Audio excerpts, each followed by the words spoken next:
যত নবী আল্লাহ তাআলা মুহাম্মদুর রাসূলুল্লাহর পূর্বে পাঠিয়েছেন তারা কেউ ছিলেন এলাকার নবী, ভূখণ্ডের নবী, কেউ ছিলেন কোনো বংশের জন্য নবী। কিন্তু মুহাম্মদুর রাসূলুল্লাহকে আল্লাহ কিয়ামত পর্যন্ত সমস্ত মানুষ, সমস্ত মানব দানব সৃষ্টির নবী করলেন কে? জোরে বলেন আল্লাহ। ওয়ামা আরসালনাকা ইল্লা রাহমাতাল লিল আলামিন। আল্লাহ বলছেন আমি আপনাকে গোটা বিশ্বের জন্য রাহমাতুল লিল আলামিন বানিয়েছি, গোটা বিশ্বের জন্য রহমত। আল্লাহ রাব্বুল আলামিন হলেন রব্বুল আলামিন, গোটা বিশ্বের রব। আল্লাহর নবী যিনি শেষ নবী মুহাম্মদুর রাসূলুল্লাহ হলেন গোটা বিশ্বের জন্য রহমত। গোটা বিশ্বের জন্য কি? রহমত। গোটা বিশ্ববাসীর কাছে তিনি প্রেরিত। ওয়ামা আরসালনাকা ইল্লা কাফাতাল লিন্নাসি বাশীরান ওয়া নাযীরা। কাফাতাল লিন্নাস, সমগ্র মানবতার জন্য আমি আল্লাহ আপনাকে নবী বিরান।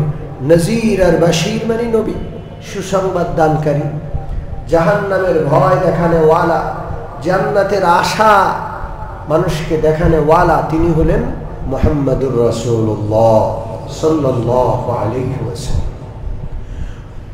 শতাধিক আয়াত আছে, শতাধিক কোরআনের আয়াত আছে যে আয়াতগুলো স্পষ্ট ঘোষণা করে মুহাম্মদুর রাসূলুল্লাহ হলেন আখিরি নবী। মুহাম্মদুর রাসূলুল্লাহ হলেন কি? খুতবায় আমি একটা তেলাওয়াত করেছি, সূরাতুল আহজাবের 41 নম্বর আয়াত। আল্লাহ রাব্বুল আলামিন বলেন মা কানা মুহাম্মাদুন আবা আহাদিম মির রিজালিকুম ওয়ালাকিন রাসূলুল্লাহি ওয়া খাতামান নাবিয়্যিন। মুহাম্মদুর রাসূলুল্লাহ সাল্লাল্লাহু আলাইহি ওয়াসাল্লাম তোমাদের কোনো পুরুষের বাবা নন, তোমাদের কোনো সাবালক মানুষের বাবা তিনি নন। তার 2-4 নাবালেক ছেলে হয়েছে, নাবালেক অবস্থায় তারা মরে গেছে, আল্লাহর কাছে চলে গেছে। কোন সাবালক পুরুষের বাবা মুহাম্মদুর রাসূলুল্লাহ নন। ওয়ালাকিন রাসূলুল্লাহ, মুহাম্মদুর রাসূলুল্লাহ তিনি হলেন আল্লাহর রাসূল, এটাই তার পরিচয়। তিনি কারো বাবা, কারো নানা, কারো দাদা, এটা তার আসল পরিচয় নয়। আসল পরিচয় হলো রাসূলুল্লাহ। কার রাসূল? ওয়া খাতামান নাবিয়্যিন, এবং তিনি হলেন সমস্ত নবীদের শেষ নবী। তারপরে আর কোন নবী জোরে বলেন আসবে? খাতাম, নবীর দরজাকে তিনি বন্ধ করে গেছেন, শেষ করে গেছেন, এরপরে আর কোন নবী আসবে না। হাদিসে বিশ্বনবী রাহমাতুল লিল আলামিন বলেন, বুখারী শরীফ 3535 নম্বর হাদিস, আল্লাহ রাসূল বলেন মাসালি ওয়া মাসালুল আমবিয়া'i মিন ক্বাবলি, আমার এবং আমার আগে যত নবী এসেছেন সবার দৃষ্টান্ত হলো কামাসালি রাজুলিন বানা দারা, ওই ব্যক্তির মতো যে যেন একটা ঘর তৈরি করলো। এক ব্যক্তি একটা ঘর তৈরি করছে, বড় সুন্দর, এত সুন্দর দেখার মতো, কিন্তু একটা ইট, একটা পাথর, শেষ একটা ইট রাখার জায়গা ওই লোকটা ফাঁকা রেখেছে, ঘর বানাইছে, ঘরটা পূর্ণ করে নাই। কয়টা ইট রাখার জায়গা বাকি? জোরে বলেন। একটা ইট রাখার জায়গা। তাহলে ঘরটা পূর্ণ না অপূর্ণ? কিন্তু ঘরটা অনেক সুন্দর। সারা পৃথিবীর লক্ষ লক্ষ লোক এসে ঘরটাকে দেখে আর বলে মা আহসানা ওয়া মা আজাবা, কত সুন্দর, কতই আশ্চর্যজনক, এত সুন্দর করে কেমনে বানাইল। কিন্তু তারা গোটা ঘরটা দেখার পর একটা ইটের জায়গা যখন ফাঁকা দেখে, তারা বলে কেন এই জায়গাটা ফাঁকা রাখছে, এটা তো অপূর্ণ রয়ে গেল। বিশ্বনবী বলেন নবুয়তি ঘরের দৃষ্টান্ত দিলাম, ফাআনা খাতামুন নবিয়্যিন, আমি হইলাম সেই অপূর্ণ জায়গাটাতে ইট দিয়া পূর্ণ করার সেই জায়গা। আমার মাধ্যমে নবুয়তি প্রাসাদের সর্বশেষ ইটটা স্থাপন করা হয়েছে। ওয়ালা নবিয়্যা বাদি, আমার পরে কিয়ামত পর্যন্ত আর কোনো নবী আসবে না।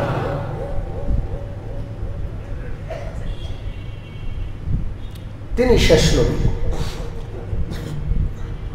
অন্য হাদিসে বিশ্বনবী বলেন উতিতু খামসান লাম ইউতাহুন্না আহাদুন ক্বাবলি, আল্লাহ রাব্বুল আলামিন 5টি বৈশিষ্ট্য আমাকে দান করেছেন, আমার পূর্বে কোনো নবীকে এই 5টি বৈশিষ্ট্য দেওয়া হয় নাই। 5টি বৈশিষ্ট্য, বড় আজব আজব বৈশিষ্ট্য। এর মধ্যে একটা বৈশিষ্ট্য হলো ওয়া খুতিমা বিয়ান নবিয়্যুন, সমস্ত নবী আসছেন, সর্বশেষ আমি নবী আসার পর নবুয়তের ধারা বন্ধ করে দেওয়া হলো আমার মাধ্যমে। বিশ্ব নবীর মাধ্যমে নবী আসার ধারাটাকে বন্ধ করলেন, জোরে বলেন আল্লাহ। আর নবী আসবে? জোরে বলেন। বুখারী শরীফের 3534 নম্বর হাদিস, বিশ্বনবী বলেন আনাল আকিব আল্লাযী লা নবিয়্যা বাদি, নবীজি বলেন আমার 5টা নাম আছে। কয়টা নাম জোরে বলেন? 5টা। এর মধ্যে আমি 2টা বলবো। আনাল হাশির, নবী বলেন আমার এক নাম হলো হাশির, সারা পৃথিবীর সমস্ত মানুষকে আমার কদমের কাছে হাসর করা হবে। আল্লাহ, হাসরের ময়দানে নবীর যে মর্যাদা হবে, বাকি সব মানুষ নবীর কদম তলে একত্র হবে। আল্লাহু আকবার, এত বড় মর্যাদাওয়ালা নবী। আরেকটা নাম হলো আনাল আকিব, নবী বলেন আমার একটা নাম হলো আকিব। আকিব অর্থ হলো আল্লাযী লা নবিয়্যা বাদি, আমার পরে আর কোন নবী আসবে না, আমি হইলাম সর্বশেষ নবী। আল্লাহু আকবার। নবীর পরে আর নবী আছে? জোরে বলেন। আমাদেরকে যে ইসলাম দেওয়া হয়েছে এটা পূর্ণ, পূর্ণের পরে আর কোনো কিছু বসানোর জায়গা আছে? জোরে বলেন। আল ইয়াউমা আকমালতু লাকুম দীনাকুম ওয়া আতমামতু আলাইকুম নি'মাতি ওয়া রাদিতু লাকুমুল ইসলাম দীনা। বিদায় হজে আরাফার ময়দানে জবালে রহমতের পাদদেশে ১৬ লক্ষ সাহাবী ইহরাম ওয়ালা, নবীজির গায়ে ইহরাম। সেই সময় আল্লাহ তাআলা আয়াত নাযিল করলেন, নবীজি ঘোষণা করলেন আল ইয়াউমা আকমালতু লাকুম, আল্লাহ বলছেন আজকে তোমাদের দিনকে আমি পূর্ণতা দান করে দিলাম। ওয়া আতমামতু আলাইকুম নি'মাতি, আমার সব নেয়ামত আজকে পূর্ণ করে দিলাম। কে বলেন? ইসলাম পূর্ণ করে দিলাম, ধর্মটাকে পূর্ণতা দিলাম, আমার নেয়ামতের ভান্ডার খুলে তোমাদেরকে পূর্ণ করে দিয়ে দিলাম। আল্লাহ। ওয়া রাদিতু লাকুমুল ইসলাম দীনা, ইসলামকে তোমাদের জন্য দিন হিসাবে আমি আমার সন্তুষ্টি প্রকাশ করে দিলাম। এই দিনের বাহিরে আমার সন্তুষ্টি নাই, এই দিন আমার সীমারেখাওয়ালা দিনের বাহিরে কোনো দিন নাই। এটা কার ঘোষণা? আল্লাহর ঘোষণা। সম্মানিত উপস্থিতি, নবীর পরে নবী নাই, সর্বশেষ নবী মুহাম্মদুর রাসূলুল্লাহ সাল্লাল্লাহু আলাইহি ওয়াসাল্লাম। আল্লাহর কিতাব কোরআনের পরে আর কোন কিতাব আছে? জোরে বলেন আছে? শেষ কিতাব। বিশ্বনবী রাহমাতুল লিল আলামিন তার জীবদ্দশায় আমাদেরকে সতর্ক করে গেছেন, কিয়ামত পর্যন্ত উম্মতকে খবরদার শুনে রাখো, আমার পরে আর কোনো নবী আসবে না, কিন্তু ভণ্ড নবীর আবির্ভাব হবে।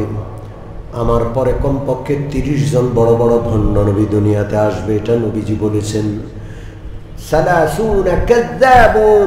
30 জন বড় বড় ভণ্ড নবী আসবে, মারাত্মকতম দাজ্জাল, কাযযাব, প্রতারক, ধোঁকাবাজ, মিথ্যাবাদী। তোমরা যেন সতর্ক থাকো, এটা রাসূলুল্লাহ বলে গেছেন। এমনকি রাসূলুল্লাহর জীবদ্দশায় 2 জন ভণ্ড নবী আবির্ভাব হয়েছে। কয়জন ভণ্ড নবীর? 2 জন ভণ্ড নবী। ওরে সর্বনাশ! একজনের নাম মুসাইলামাতুল কাযযাব। কি নাম? মুসাইলামা। রাসূলুল্লাহ জীবিত, দেখছেন? আরেকজনের নাম আসওয়াদ আনাসি। কি নাম? আসওয়াদ আনাসি। ভণ্ড নবীর অনুসারী অস্তিত্ব দুনিয়াতে বরদাস্ত করা হবে না। ঠিক কি ঠিক নেই? রাসূলুল্লাহ বরদাস্ত করেন নাই। ভণ্ড নবীর বিরুদ্ধে আল্লাহর হাবিব সাল্লাল্লাহু আলাইহি ওয়াসাল্লাম জীবনের অন্তিম মুহূর্তে বিশাল বড় মুজাহিদ বাহিনী রাসূলুল্লাহ পাঠাচ্ছেন নবীজির অন্তিম মুহূর্তে। ভণ্ড নবীর বিরুদ্ধে যে মুজাহিদ বাহিনী পাঠিয়েছেন সেটা মদিনা থেকে তখনও বের হয় নাই, মদিনার উপকণ্ঠে। এমন সময় আল্লাহর রাসূল পৃথিবী থেকে বিদায় নিয়ে চলে যান।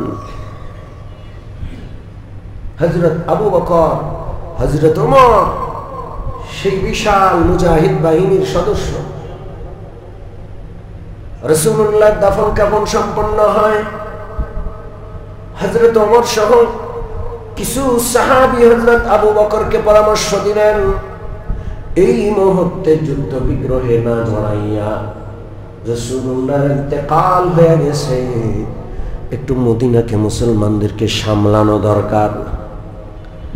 আল্লাহর রাসূলের খলিফা হযরত আবু বকর বললেন, খবরদার, রাসূলুল্লাহ যে বাহিনী রওনা করে দিয়েছেন সেই বাহিনীকে পিছিয়ে আনার ক্ষমতা আবু বকরের নাই।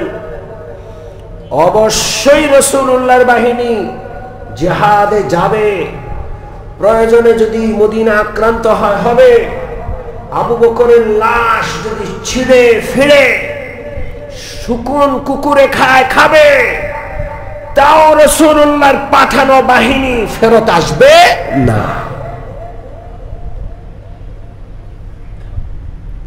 ও মুমিন মুসলমান, খতমে নবুয়তের বিষয়টা এত গুরুত্বপূর্ণ। আমাদের বিশ্বনবী রাহমাতুল লিল আলামিন, আল্লাহ তাআলার নবী, এটা যেমন খুবই গুরুত্বপূর্ণ, তিনি আল্লাহ তাআলার শেষ নবী, এটাও খুবই গুরুত্বপূর্ণ। রাসূলুল্লাহকে কেউ নবী মানলো, শেষ নবী মানলো না, ঈমান থাকবে? জোরে বলেন, থাকবে?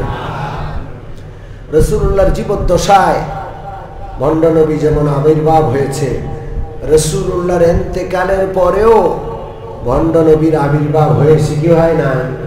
জোরে বলেন।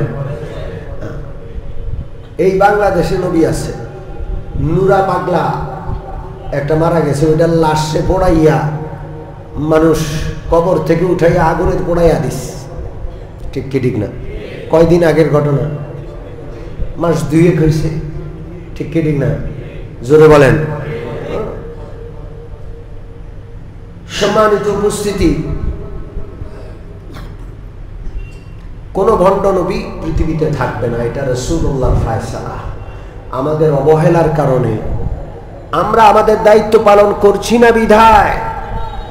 গোলাম আহমদ কাদিয়ানীও ছিল, তার অনুসারীরাও আছে এখনো। আমরা যদি দায়িত্ব পালন করতাম, কঠোর হস্তে রাসূলুল্লাহর দেওয়া আমানতকে রক্ষা করতাম জান বাজি রেখে, তাহলে এদের অস্তিত্ব থাকতো না। গোলাম আহমদ কাদিয়ানী ভণ্ড নবী। কবে তার জন্ম? 1840 সালে। কবে? জোরে বলেন। তখন এই দেশ ইংরেজ শাসন ছিল। এই পরিবারটা, এই বংশটা ইংরেজদের খুব আস্থাভাজন, খায়া না খায়া ইংরেজ সরকারের স্তুতি গায়, ইংরেজ সরকারের পক্ষে তারা যুদ্ধ করে। ইংরেজ সরকারকে এই দেশ থেকে বিতাড়িত করার জন্য দেশপ্রেমিক জনতা উলামায়ে কেরামের নেতৃত্বে যতবার জেহাদ করেছে, সিপাহী বিপ্লব সহ যতবার জেহাদ করেছে, তিতুমিরের পাশের কিল্লার যুদ্ধ, হাজী শরীয়তুল্লাহ রহমতুল্লাহ আলাইহির যুদ্ধ, আরো যতগুলো যুদ্ধ করেছে, সবগুলোতে দেশপ্রেমিক জনতার বিপক্ষে ইংরেজদের পক্ষ হইয়া গোলাম আহমদ কাদিয়ানীর বংশের লোকেরা যুদ্ধ করেছে। বেঈমান, স্বাধীনতা বিরোধী এই বেঈমান বংশানুক্রমে ইংরেজদের পা চাটা গোলাম। যখন 1857 সালে সিপাহী বিপ্লব হলো, ইংরেজদের বিরুদ্ধে মারাত্মক একটা বিদ্রোহ হয়েছে। ইংরেজ জাতি বড় দুষ্ট, শুধু শুধু ধর্মীয় অনুভূতিতে আঘাত করবে। বিশ্বাস করেন, এত দুষ্ট, এত হারামি, তো তার দরকার নাই, তাও ধর্মীয় অনুভূতিতে আঘাত করবে এবং এটাকে প্রশ্রয় দিবে। আপনারা কি জানেন, বাংলাদেশে কিছুদিন পর পর নবীকে গালি দেয়, কোরআনের ব্যাপারে খারাপ মন্তব্য করে, মুসলমানের ছেলে হইয়া ইসলামের ব্যাপারে খারাপ মন্তব্য করে, জায়গায় জায়গায় মানুষ ফুঁসে উঠে। এরকম ঘটনা অহরহর ঘটে কি ঘটে না? এগুলো কেন ঘটে? এগুলোর পিছনে ইংরেজদের মদদ আছে। কেমনে? মনে করেন একটা লোক ইটালি যাইতে চায়, জার্মানি যাইতে চায়, ইউরোপ যাইতে চায়, আমেরিকা যাইতে চায়, তার সহজ পন্থা হইল নবীকে গালি দাও। নাউজুবিল্লাহ বলবেন না। কোরআনের ভুল ধরো, মানুষ উত্তেজিত হয়ে গেছে, সে তাড়াতাড়ি করে আমেরিকার এমবিসিতে গিয়ে দেখাবে যে দেখেন আমার নিরাপত্তার জন্য ওই দেশে যাইতে হবে। সাথে সাথে তার নিরাপত্তা দেওয়া ওদের ধর্মীয় দায়িত্ব হয়ে যায়। ওর ভিসা পাইতে আর দেরি নাই, সরকারি পৃষ্ঠপোষকতায় ওই দেশের নাগরিকত্ব দিয়া ওই দেশে তারা সেটেল করে দেয়। এত হারামি দুষ্ট নাস্তিকরা ওই সমস্ত দেশে গ্রিন কার্ড পাওয়ার জন্য বাংলাদেশে কয়েকদিন পর পর উত্তেজনা সৃষ্টি করে। বাংলাদেশ এমন কুলাঙ্গার শাসকদের দেশ, এতগুলো দেশ, এতগুলো শাসক প্রায় 52, 53, 54 বছর যাবৎ শাসন করেছে নবীর অবমাননার বিপক্ষে, কোরআন অবমাননার বিপক্ষে কোন একটা আইন তৈরি করে নাই, বরং তারে আরো নিরাপত্তা দেওয়া হয়, পুলিশ হেফাজতে দেওয়া হয়। ঠিক ঠিক। এই দেশের কুলাঙ্গার শাসকরা তাসলিমা নাসরিনকে নিরাপত্তা দিয়েছে, হুমায়ুন আজাদকে নিরাপত্তা দিয়েছে। যারা ইসলামের বিপক্ষে লেখে বলে ওদেরকে শাস্তি দেওয়া, শাস্তির আওতায় আনা দূরের কথা, ওদেরকে নিরাপত্তা দিয়েছে। ঠিক ঠিক না? আর এগুলোর পিছনে মদত যোগায় ওই ওখানে বসে বসে দুষ্ট ইসলাম বিরোধী শক্তি। ইংরেজ বড় খারাপ।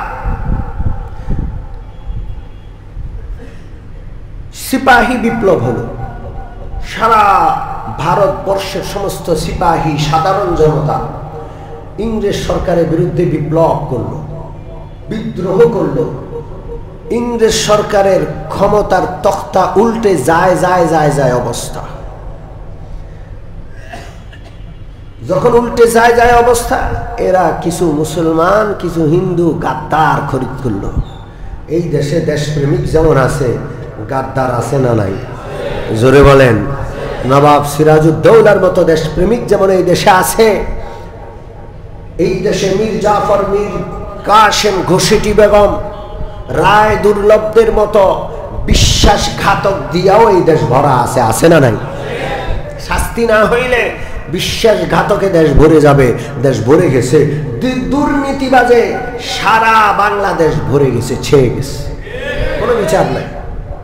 এত এত দুর্নীতি, ব্যাংক লুট, অফিস লুট, জনগণের টাকা লুট, কোন শাস্তি কি শুনেন? জোরে বলেন। একটা দুর্নীতিবাজরে মৃত্যুদণ্ড দিছে, কোনোদিন শুনছেন? তো দুর্নীতি বাড়বে না কেন?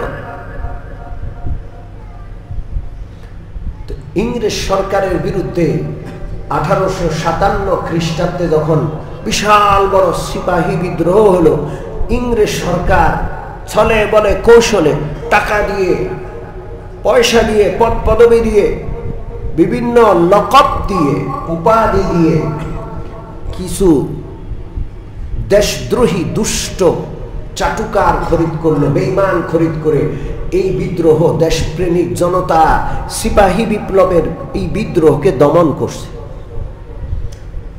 উইলিয়াম হান্টারের নেতৃত্বে একটা তদন্ত কমিটি গঠন করছে, কেন বারবার বিদ্রোহ হয় এবং এই বিদ্রোহ চূড়ান্ত আকারে দমন করার জন্য কোন পন্থা অবলম্বন করা যায়। উইলিয়াম হান্টার দীর্ঘদিন গবেষণা করার পর, তদন্ত করার পর সে কিছু সুপারিশ আকারে একটা রিপোর্ট পেশ করল।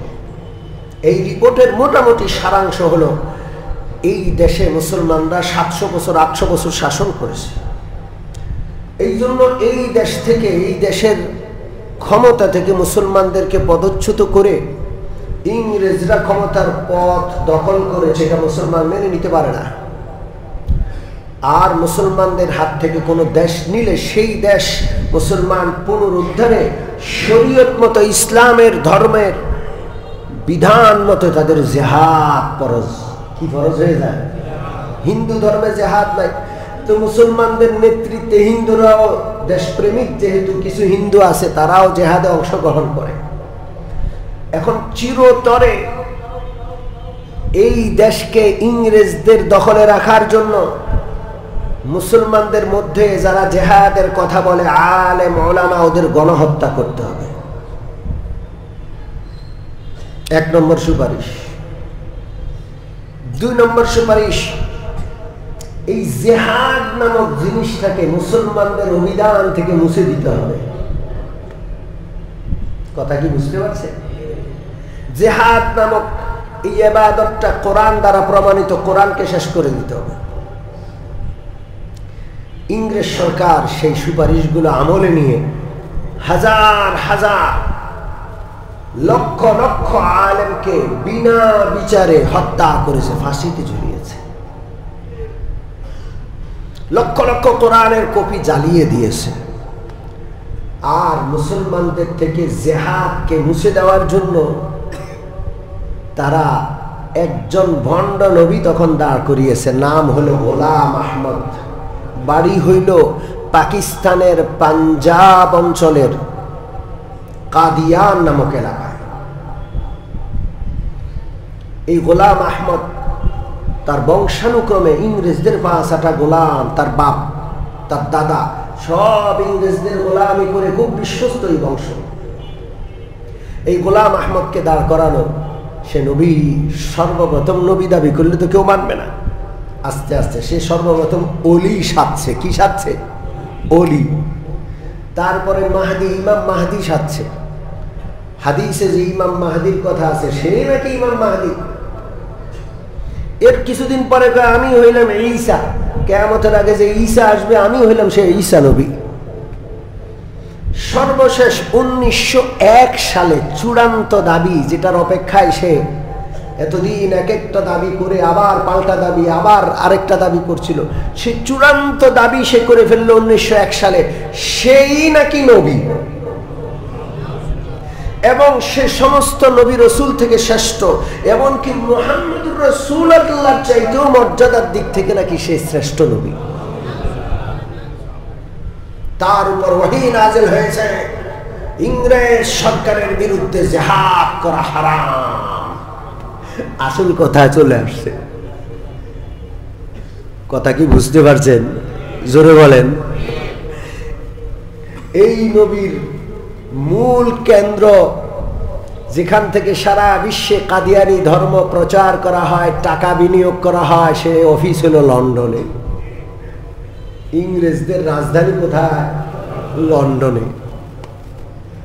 ওখান থেকে ফান্ড আসে। আল্লাহু আকবার।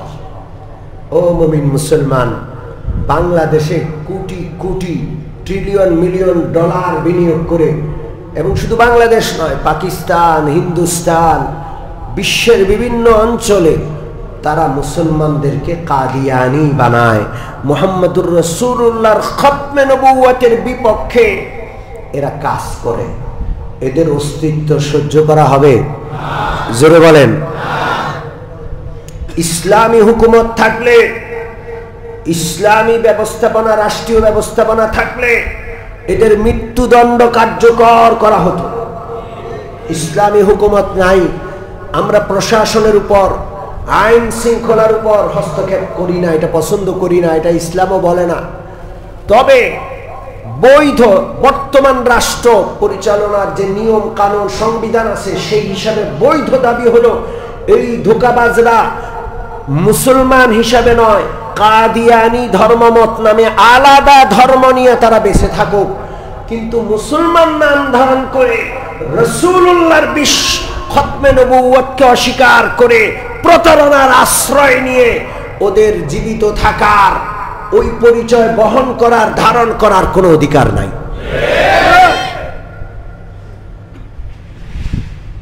মুসলমান নাম ধারণ করে এরা মুসলমানদেরকে ধোঁকা দেয়।